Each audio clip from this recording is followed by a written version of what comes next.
નવસારીમાં નવા ટીપી રોડને લઈ 250 થી વધુ મકાનો તોડવા માટે નોટિસ આપવામાં આવી। નવા ટીપી રોડને કારણે 250 જેટલા મકાનો કપાતમાં જશે।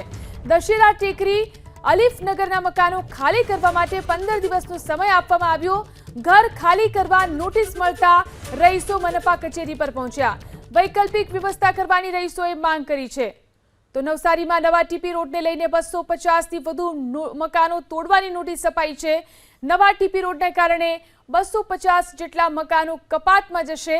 દશેરા ટેકરી અલીફનગરના મકાનો ખાલી કરવા માટે 15 દિવસનો સમય આપવામાં આવ્યો છે। ત્યારે ઘર ખાલી કરવા નોટિસ મળતા આ રહીશો મનપા કચેરી પર પહોંચ્યા। નવા ટીપી રોડને કારણે 250 જેટલા મકાનો કપાતમાં જશે। દશેરા ટેકરી અલીફનગરના મકાનો ખાલી કરવા માટે 15 દિવસનો સમય આપવામાં આવ્યો। ઘર ખાલી કરવા નોટિસ મળતા રહીશો મનપા કચેરી પર પહોંચ્યા। વૈકલ્પિક વ્યવસ્થા કરવાની રહીશોએ માંગ કરી છે।